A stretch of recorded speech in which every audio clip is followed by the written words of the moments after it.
नमस्कार दोस्तों, welcome to my YouTube channel state job. दोस्तों, अगर आप चैनल पे नए आए हो तो आपसे रिक्वेस्ट है चैनल को सब्सक्राइब करके सपोर्ट कीजिएगा डेली जॉब नोटिफिकेशन के लिए। वीडियो अच्छी लगे तो वीडियो को लाइक शेयर कीजिएगा। दोस्तों, साउथ वेस्टर्न रेलवे पर ATVM फैसिलिटेटर का रिक्रूटमेंट होने वाला है। ATVM फैसिलिटेटर में जो मशीन आप देख रहे हो इसको ऑटोमेटिक टिकट बेंडिंग मशीन बोलते हैं। दोस्तों, इसका जो फैसिलिटेटर मतलब इसको चलाने वाला ऑपरेटर की रिक्रूटमेंट होने वाला है। टोटल 87 पोस्ट है। कहाँ पर ये पोस्टिंग होने वाला है, वैकेंसी कहाँ पर आप देखते हैं, rail station and vacancy KSR Bengaluru city पर 16 पोस्ट, बेंगलुरु पर 5 पोस्ट, यशवंतपुर पर 8 post, Tumakuru 4 post, Krishna Rajapuram 6 post, Kengeri 4 post, Mandya 2 post, Channapatna 2 post, Hosur 5 post, Hindupur 5 post, Malur 3 post, Ramanagaram 2 post, Kuppam 2 post, sir M Visvesvaraya terminal Bengaluru 4 post, Bangarapet 3 post, Maddur 2 post, Chikka Banavara 2 post, Bengaluru east 3 post, Dharmapuri 3 post, Whitefield 3 post, Yelahanka 3 post. Total कुल मिलाकर 87 post में recruitment होने वाला है। Dear friends, advertisement number official notification से देख लीजिएगा। ये शॉर्ट नोटिस के ऊपर बेसिस करके वीडियो बनाए गए हैं, ठीक है, और अलग अलग आर्टिकल की सहारा लेके। दोस्तों, आप लोगों को जो सैलरी 25,000 से 50,000 तक आपका इनकम हो सकता है। जहाँ तक मैंने इसका एक वीडियो बनाया था इससे पहले ATVM फैसिलिटेटर का, जो कि चेन्नई डिवीजन से था, वहाँ पर मैंने देखा था आप लोग को दिन में जो जितना टिकट काटते हो उससे एक कमीशन दिया जाता है। अब जितना टिकट आप काट पाओगे उतना ही आपका फ़ायदा होगा, ठीक है। क्वालिफिकेशन 8 पास और फिर 10 पास होने से भी आप अप्लाई कर सकते हैं, ठीक है। 8 पास को एक प्रकार की मार्क्स दिया जाएगा, 10 पास को एक प्रकार का मार्क्स दिया जाएगा।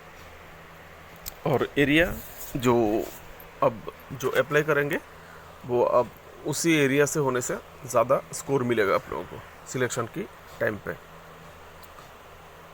एज लिमिट मिनिमम 18 ईयर होना चाहिए। दोस्तों, क्वालिफिकेशन ऑफिशियल नोटिफिकेशन तो फुल नहीं आया है, मैं आप लोगों को दिखा देता हूँ। ये है वो शॉर्ट नोटिस जिसके आधार पर मैंने वीडियो बनाया है। ऑफिशियल नोटिफिकेशन में अभी सिर्फ इतना ही है, फुल डिटेल्स अभी तक नहीं आए हैं, जो मैं आप लोगों को फुल डिटेल्स पढ़ के बता देता, ठीक है। इतना ही डिटेल्स इसके ऊपर बेसिस करके मैं वीडियो बनाया अलग अलग आर्टिकल की सहारा लेके, और जो मैंने पुराना एक वीडियो बनाया था उससे कुछ इन्फॉर्मेशन, और इसका जो एप्लीकेशन फॉर्म होता है अप्लाई का, वो मैंने एक आर्टिकल से लिया है। वो कैसे भरना होता है, कैसे साइन करना होता है, मैं आप लोगों को दिखाऊंगा, ठीक है। आप ऐसे ऊपर में देख सकते हैं शुरुआत में एडवर्टाइजमेंट नंबर 565। दोस्तों, ये तमिल लैंग्वेज में पब्लिश हुआ है, मुझे तो पढ़ना नहीं आता है, नहीं तो मैं आप लोग को पढ़ के बता देता, आप लोग देख लीजिएगा, ठीक है। और नीचे देखिए यहाँ पर डेट दिया हुआ है एकदम 20 अगस्त 2024 के शाम की 3 बजे तक अप्लाई कर सकते हैं। Official website www.swrindianrailways.gov.in। दोस्तों, job category railway job location आपने देखा है कहाँ पर होने वाला है,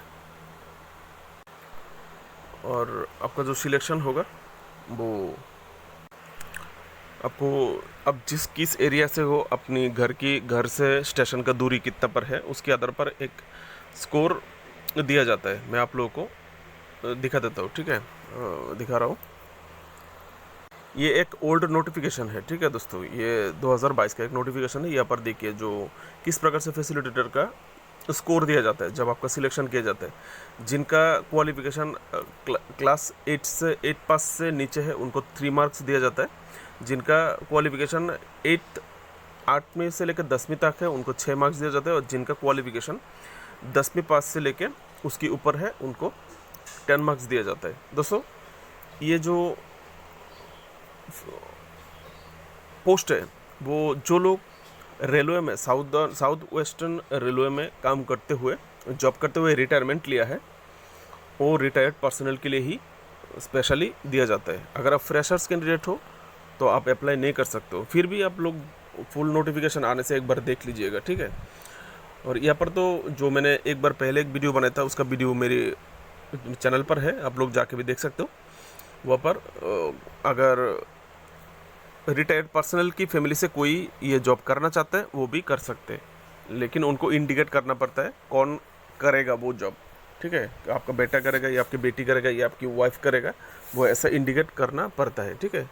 on behalf of the retired person, on behalf of the retired person family का कोई भी ड्यूटी कर सकता है। दोस्तों यहाँ पर मार्क्स देख सकते हैं। उसके बाद डिस्टेंस, अगर आपका घर जिस स्टेशन के लिए आप अप्लाई करोगे आपके स्टेशन से 5 किलोमीटर के भीतर है तो आपको 10 मार्क मिलेगा। अगर 5 से लेकर 10 किलोमीटर के भीतर 6 मार्क्स मिलेगा। अगर 10 किलोमीटर से ऊपर का है डिस्टेंस आपकी स्टेशन से तो आपको 3 मार्क्स मिलेगा। इस प्रकार से सिलेक्शन किया जाता है। और यहाँ पर एज देखिए दोस्तों, रिटायरमेंट अगर आपका आयु 60 से लेकर 60.5 साल के भीतर है तो आपको 10 मार्क मिलेगा। अगर आपका आयु 60.5 से लेकर 61 के भीतर है तो 8 मार्क्स मिलेगा।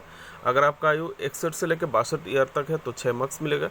आपका आयु 62 से लेकर 63 ईयर तक है तो आपको 4 मार्क्स मिलेगा। और 63 ईयर्स टू 64 ईयर्स के बीच में है तो 3 मार्क्स। और 64 ईयर्स से लेकर 65 साल या फिर उसके ऊपर होने से आपको 1 मार्क्स मिलेगा। ऐसे करके आपका मेरिट लिस्ट तैयार किया जाएगा। ये एक पुराना नोटिफिकेशन से मैं आप लोगों को ये डिटेल्स दे रहा हूँ। अगर आप न्यू नोटिफिकेशन आए तो प्लीज़ आप लोग देख लीजिएगा। अगर मैं अभी जो बोल रहा हूँ शायद वो हो भी नहीं सकता है, ठीक है। आप लोग देखना पड़ेगा आप लोगों को बाद में। ये आप यहाँ पर भी देख सकते हैं, ये पिक्चर में भी आप देख सकते हैं। ये जो ओल्ड एज है वो रिटायर्ड पर्सनल है जो ATVM मशीन ऑपरेट करके टिकट दे रहे हैं। जो लोग तत्काल रिजर्वेशन टिकट काटना चाहते हैं तो उनको इस मशीन के ज़रिए टिकट काट के दिया जाता है, जो लोग पहले से रिजर्वेशन नहीं करवाते, ठीक है। दोस्तों apply mode most probably offline ही होगा, क्योंकि वहाँ पर तो नहीं बताया है, शॉर्ट नोटिस पे तो नहीं बताया है। और एक आर्टिकल से मुझे ये मिला है, अगर ऑफलाइन अप्लाई करना है आप लोगों को तो ऑफलाइन अप्लाई के लिए आप लोगों को जो पोस्टल एड्रेस होगा ये होगा आपका पोस्टल एड्रेस। दोस्तों मुझे ये लैंग्वेज पढ़ना नहीं आता, माफ़ कीजिएगा, ये मेरा मदर टंग नहीं है। आप लोगों को इस एड्रेस पर आप लोगों को एप्लीकेशन पोस्ट करना होगा। एप्लीकेशन क्या है, किस प्रकार से है, मैं वो भी दिखाता हूँ। एप्लीकेशन इस प्रकार से होता है दोस्तों, application for the appointment facilitator for the issue of the unreserved ticket through ATVM act. आप जिस रेलवे स्टेशन के लिए अप्लाई करोगे डैश डैश में रेलवे स्टेशन का नाम लिखना है आपका, अगर आपको इस प्रकार से फिलअप करे तो, ठीक है। अब मेरे चैनल पे जाके दूसरा एक वीडियो है, वहाँ पर भी एक फॉर्म है कैसे फिलअप करते हैं ATVM फैसिलिटेटर का, अब वहाँ से भी एप्लीकेशन देख सकते हैं। देखिए उसके बाद आपका नाम बड़े अक्षर में आपका नाम लिख रहा है ब्लॉक लेटर में। उसके बाद डेट ऑफ रिटायरमेंट, आपने कब रिटायरमेंट लिया था, तो फॉर्म से ही पता चलता है दोस्तों। ये जो पोस्ट है रिटायरमेंट पर्सनल के लिए है, और रिटायरमेंट पर्सनल से कोई भी ऑन बिहाफ ऑफ अप्लाई कर सकते हैं। दोस्तों डिपार्टमेंट अथवा रेलवे सर्व, आपने किस डिपार्टमेंट अथवा किस रेलवेज में नौकरी किया है यहाँ पर लिखना है। Designation at the time of retirement, आपका जब आपने रिटायरमेंट लिया उस टाइम आप किस पद में नौकरी कर रहे थे, आपका पोस्ट किया था, ठीक है। उसके बाद आपका डेट ऑफ बर्थ, एज, और यहाँ पर दिया गया है 22 अगस्त 2022 के अनुसार। ये 2022 का नोटिफिकेशन था। आप लोगों को नया जॉब एप्लीकेशन आएगा तो उस डेट के हिसाब से आपका आयु पूछा जाएगा, तो आप लोग कैलकुलेट करके दे दीजिएगा। यहाँ पर PF नंबर, जो आपका शायद आपका सर्विस बुक का कुछ नंबर है वो आपको यहाँ पर देना होगा। उसके बाद पेंशन पेमेंट ऑर्डर नंबर, आपको जो पेंशन मिलता है रिटायरमेंट के बाद वो पेंशन पेमेंट नंबर देना है।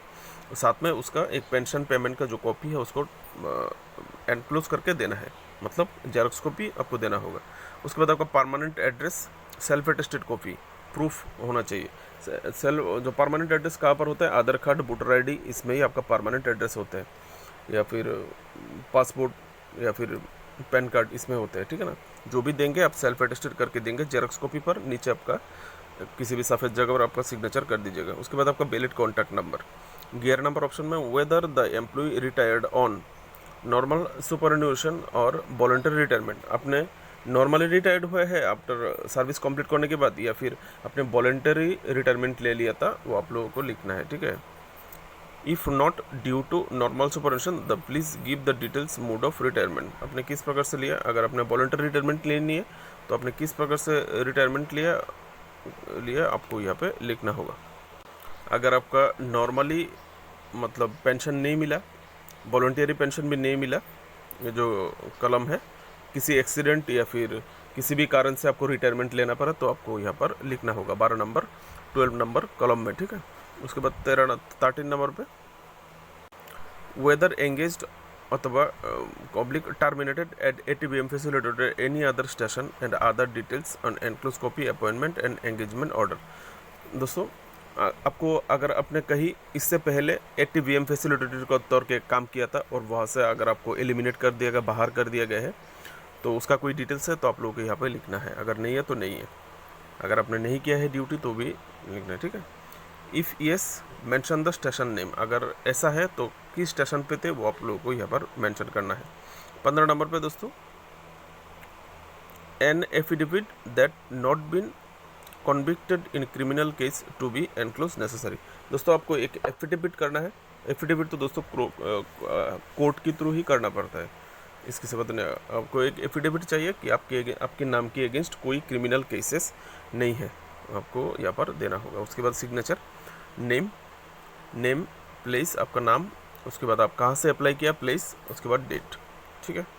बाद में आपको दिए गए जो पोस्टल एड्रेस है वहाँ पर पोस्ट करना है। ये दिए गए पोस्टल एड्रेस पर आप लोगों को पोस्ट कर देना है। स्टार्टिंग अप्लाई स्टार्ट हो चुका है 23 जुलाई 2024 से, लास्ट डेट 20 अगस्त 2024।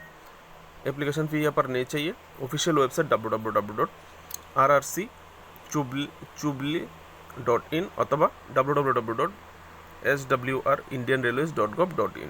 मैंने ये official notification link video description पर दे दिया है, आप लोग जाके देख सकते हैं, ठीक है। अगर वीडियो इन्फॉर्मेटिव लगे तो प्लीज़ चैनल को सब्सक्राइब करके सपोर्ट कीजिएगा। मेरी तरफ से आप लोगों के लिए शुभकामनाएं। धन्यवाद। जय हिंद।